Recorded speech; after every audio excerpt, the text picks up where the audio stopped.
Bonjour à tous, mon nom est Daniel, je vous souhaite la bienvenue à cet épisode des Chimères occultes. Aujourd'hui, on poursuit notre exploration avec cette deuxième partie consacrée à la baguette magique, un objet emblématique qui traverse les traditions spirituelles, mythologiques et ésotériques depuis des millénaires.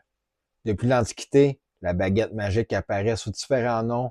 Parfois, on l'appelle verge, bâton ou encore sceptre, et on sait qu'elle occupe une place centrale dans de nombreuses traditions. On en retrouve des traces dans les récits de la Grèce antique, où le dieu messager Hermès manie son caducée dans l'Odyssée d'Homère, ainsi que dans les textes bibliques, où la verge de Moïse accomplit des prodiges dans le livre des Exodes. Au fil des siècles, les grimoires et traités d'ésotérisme, comme la Clé de Salomon ou encore les 3 livres de philosophie occulte de Heinrich Cornelius Agrippa, ont également codifié son usage dans les rituels de magie cérémonielle à travers plus de 2500 ans de tradition. La baguette est généralement décrite comme un symbole d'autorité spirituelle représentant le pouvoir du mage ou du prêtre sur les forces invisibles. C'est un outil pour diriger la volonté ou l'énergie servant à canaliser l'intention et la concentration du praticien. C'est un instrument pour invoquer ou commander, notamment dans les rituels d'évocation, de protection ou de bénédiction. C'est un objet sacré lié au bois et à la nature, souvent fabriqué à partir d'une branche choisie selon les règles symboliques ou rituelles. Dans de nombreuses traditions, la baguette est donc bien plus qu'un simple objet, elle agit comme le prolongement de la volonté et de la parole magique. C'est un pont entre l'intention humaine et les forces invisibles. Même dans la culture populaire moderne, par exemple dans la série Harry Potter, l'auteur J.K. Rowling nous permet de comprendre que le rôle fondamental de la baguette, c'est un instrument qui relie le praticien à la magie qu'il cherche à manifester. Dans cet épisode, nous allons poursuivre notre exploration de cet objet fascinant en fournissant des informations qui vont vous permettre de vous fabriquer une baguette qui vous correspondra à vous et à vos travaux occultes.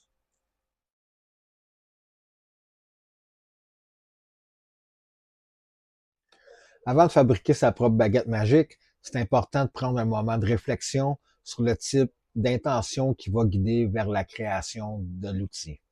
Une baguette, c'est pas simplement un morceau de bois qu'on choisit au hasard, puisqu'elle devient un prolongement de la volonté de celui qui en fait usage. Il y a plusieurs éléments qui peuvent être pris en considération, comme le type de bois, par exemple, qui possède souvent une symbolique particulière dans différentes traditions ésotériques. Certains praticiens vont privilégier un bois qui correspond à leur sensibilité personnelle, à leur signe astrologique ou encore à l'énergie qu'ils souhaitent développer dans leur pratique. La forme et la longueur peuvent également jouer un rôle, puisque la baguette doit être confortable à tenir et permettre un geste naturel lorsqu'on dirige l'énergie. C'est souvent conseillé de laisser une certaine place à l'intuition. Parfois, c'est simplement un morceau de bois qu'on va trouver en nature et qui va attirer l'attention parce qu'elle semble vous appeler, et c'est à ce moment-là que c'est un outil parfait pour vous. Le plus important, c'est pas la perfection esthétique, mais la relation qui va se créer entre l'objet et celui qui en fait usage. Une baguette bien choisie et fabriquée avec intention devient peu à peu un instrument personnel qui se chargera par l'expérience et la pratique. Pour commencer, une fois que vous aurez fait le choix de votre bois de base, assurez-vous que sa longueur soit équivalente à la longueur d'un avant-bras, c'est-à-dire à partir du doigt jusqu'au coude. Par la suite, vous pouvez entreprendre de poser vos choix sur le type de cristaux, de métaux, de sigils et des symboles que vous jugez bons pour représenter votre propre approche magique. S'il faut être clair sur le sujet, l'efficacité d'une baguette ne provient pas d'une recette secrète, puisque cette efficacité volait de la cohérence entre l'opérateur, les matériaux et l'intention. Certains matériaux ont une symbolique et une signature énergétique qui peuvent amplifier un travail précis. On parle de tradition symbolique et non d'une science matérielle. Le type de bois peut produire une influence qui sera en accord avec le genre de travaux que l'opérateur veut bien entreprendre. Le bois, c'est le corps de la baguette, puis va déterminer la température de l'outil. Le chêne peut apporter force, autorité et stabilité à l'opérateur.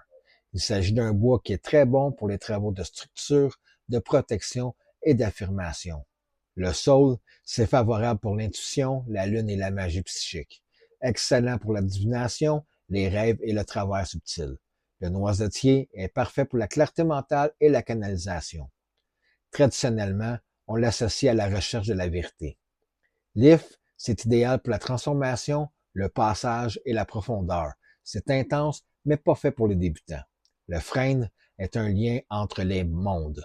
Son potentiel est polyvalent et est très bon pour le travail chamanique. Ici, la règle est simple, il faut choisir un bois qui va résonner avec l'axe de l'opérateur et non avec celui qui sonne le plus puissant sur papier. On peut ajouter une ou des pierres sur la baguette, puisque la pierre peut agir comme un condensateur d'énergie et agit comme point focal. Le quartz, c'est un amplificateur universel qui est neutre et adaptable. L'obsidienne peut servir à la protection, la vérité brutale et est très directe. L'œil de tigre possède un potentiel d'ancrage et de pouvoir personnel. Elle est bonne pour éviter l'auto-illusion. L'améthyste est efficace pour la clarté spirituelle et la stabilise les projections mentales. La labradorite agit comme bouclier énergétique. Elle est utile si tu travailles avec beaucoup de personnes. Toutefois, trop de pierre peut agir de manière à disperser l'énergie et il est suggéré d'en mettre une seule. En ce qui concerne les alliages et les métaux que l'on peut utiliser pour favoriser la circulation de l'énergie, le cuivre est excellent conducteur énergétique. Il est très utilisé en occultisme pratique. Le laiton possède une autorité solaire et produit de bonnes vibrations de projection. L'argent possède un aspect lunaire et est très réceptif et subtil. Le fer est une protection brute et n'est pas martiale. Honnêtement, si tu ajoutes du métal, faut le faire pour une raison symbolique claire. Il y a d'autres ajouts possibles à entreprendre lors de la confection d'une baguette. On peut y ajouter un fil de cuivre en spirale qui va servir à la canalisation. On peut graver des sigils personnels et des symboles élémentaires sur la baguette. Y ajouter ses propres cheveux pour servir d'ancrage personnel ou encore des gouttes de sang si vous faites de la magie de pacte. Mais sachez que ça demande une certaine maturité à entreprendre et éviter les revers indésirables.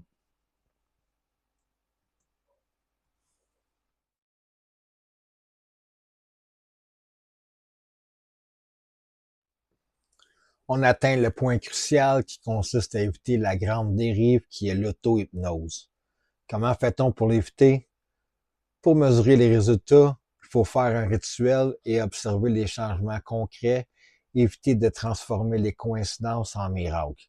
Il faut rester détaché, puisque si vous avez besoin de la manœuvre occulte qui fonctionne pour que vous puissiez exister, c'est que vous n'êtes plus dans la magie, mais dans une période de manque. Il faut également comprendre que l'outil employé par l'opérateur n'est pas la source du potentiel de puissance occulte, puisque cette source provient de la discipline, de l'état intérieur, de l'alignement de l'opérateur et de la stabilité émotionnelle. La baguette, c'est un support et non une source de sauvetage. En évitant la compensation psychologique, puisque beaucoup utilisent la magie pour se sentir puissant, pour compenser une insécurité ou contrôler des situations. Ça se voit immédiatement dans le champ énergétique. La véritable autorité magique est dans le calme, elle ne force pas et n'a rien à prouver. C'est l'erreur de bien des pratiquants de la magie.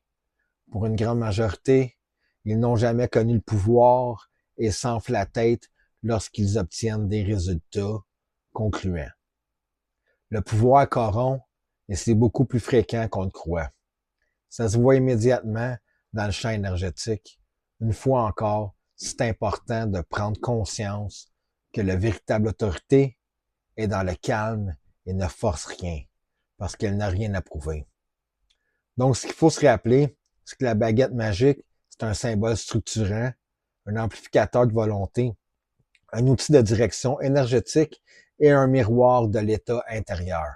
Si l'opérateur est centré, son mouvement énergétique sera précis. S'il est dispersé, elle sera également. Plus on avance, plus on comprend une chose, c'est que le jour où la présence seule suffit à modifier l'atmosphère d'une pièce, c'est que la baguette est devenue optionnelle. Et là, l'opérateur sait qu'il progresse.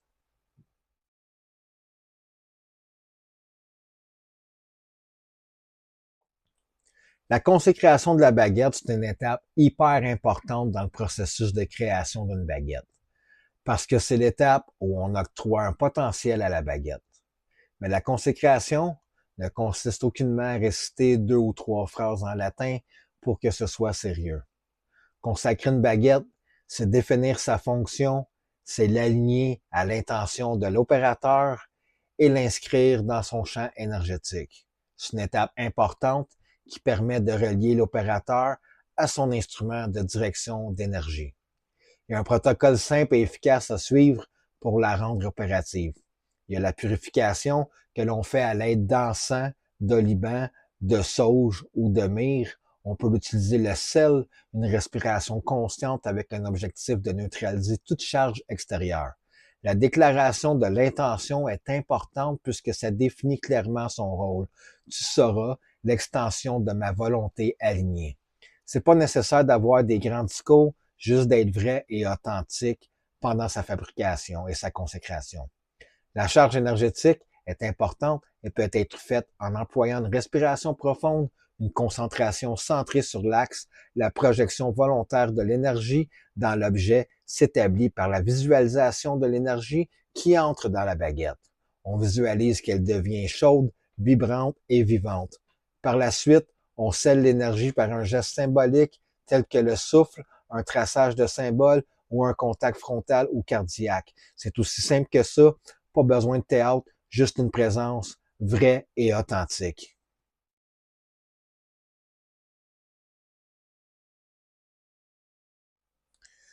Avant de terminer, je vais vous parler de ma propre fabrication d'une baguette.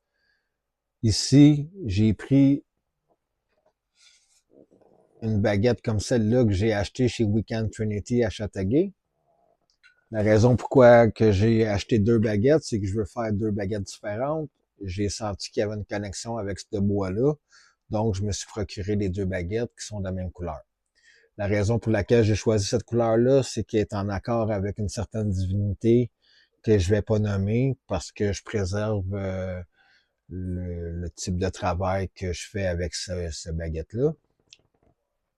Donc, ce que j'ai fait, c'est que j'ai médité sur la baguette. Je l'ai fabriqué au complet. Ce que j'ai fait, c'est que j'ai utilisé l'œil de tigre en petit, des petits fragments comme on peut voir là. J'ai pris du jaspe rouge, j'ai pris du cuivre rouge, je l'ai enlacé comme ça. J'ai pris du cuir là, j'ai collé du quartz, un quartz ici. J'ai pris cette baguette-là, cette roche-là, je me souviens pas c'est quoi, mais c'est fait pour recharger la baguette naturellement. Donc, ce que j'ai besoin de faire, c'est juste de la mettre euh, au soleil, puis elle va se recharger avec l'énergie solaire. Ce qui est arrivé, c'est qu'une fois que j'ai tout accompli ça, je l'ai baptisé. Je lui ai donné un nom pour lui donner une identité propre. Par la suite, je l'ai conservé sagement dans un linge noir, puis je le mets toujours dans un linge noir après l'avoir utilisé. À partir du moment que j'ai créé cette baguette-là, je me suis mis à faire des rêves. J'ai rêvé à la baguette telle quelle. OK? Puis mon développement spirituel s'est développé en flèche à partir de ce moment-là. Ça a été un niveau que je m'attendais pas du tout que ça se rende. Puis honnêtement, je suis content de l'avoir créé parce que cette baguette-là a apporté quelque chose de plus dans mon cheminement. C'est d'ailleurs cette même baguette-là que j'ai utilisée le soir où il y a eu la rencontre avec les détracteurs. Puis avec la tête de Baphomet, c'est avec cette baguette-là que j'ai fermé le portail qui donnait accès au Baphomet à la forêt où j'étais. Donc, si vous avez à construire une baguette, faites vos recherches dans le sens de trouver les éléments qui vont être en accord avec votre pratique. Faites-le vous-même, je vous recommande de le faire, ça va donner plus de puissance, puis vous allez avoir un meilleur contact avec la baguette. À partir du moment que vous l'aurez consacré, vous allez voir qu'il y a plusieurs choses qui vont se produire dans votre vie. Vous allez vous mettre à rêver, vos rêves vont avoir un sens occulte, puis il y a un développement qui va s'encourir à partir du moment où la baguette va être complète et baptisée. Donc, c'était mon petit segment sur la baguette et la fabrication, parce qu'à chaque vidéo, je vous donne un petit côté de mon expérience personnelle dans les milieux occultes et spirites. Donc, sur ce, on va aller à la conclusion.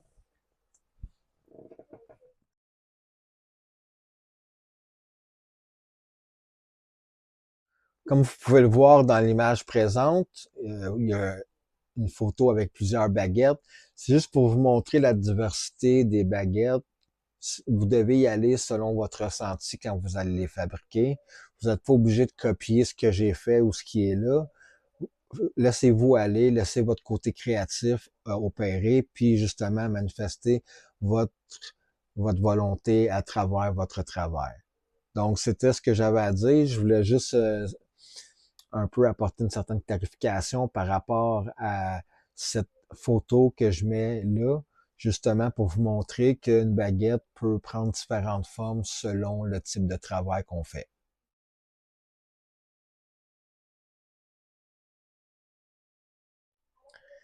En définitive, la fabrication d'une baguette magique n'est pas un simple projet artisanal. C'est un acte de cohérence entre l'intention, les matériaux et l'état intérieur de celui qui va la créer. Le bois, la pierre, les métaux et les symboles ne sont pas là pour impressionner, mais pour structurer un outil qui va servir à diriger la volonté et la conscience dans un travail magique précis. Avec le temps et la pratique, la baguette devient un instrument personnel chargé par l'expérience, les rituels et les moments de transformation que va traverser l'opérateur. Mais il ne faut jamais oublier une chose essentielle. La véritable source de puissance ne se trouve pas dans l'objet, mais dans la discipline, la lucidité et l'alignement de celui qui va en faire usage. N'oubliez pas une information importante, le véritable pouvoir provient de votre intérieur. Vous êtes la source principale du véritable pouvoir. La baguette, c'est seulement un prolongement de votre volonté qui va amplifier ce qui est déjà présent. Si vous choisissez d'en fabriquer une, faites-le avec respect, avec patience et surtout avec sincérité. Parce qu'en magie, c'est pas la complexité de l'outil qui fait la différence, mais la qualité de la présence. Merci d'avoir suivi cet épisode des Chimères occultes. Si cette exploration vous a intéressé, n'hésitez pas à partager la vidéo et à poursuivre le voyage avec nous dans les prochains épisodes. Lors du prochain rendez-vous, on parle de l'importance du lâcher-prise dans la pratique de la magie. Mon nom est Daniel et je vous donne rendez-vous vendredi prochain pour une nouvelle immersion dans l'univers des chimères occultes.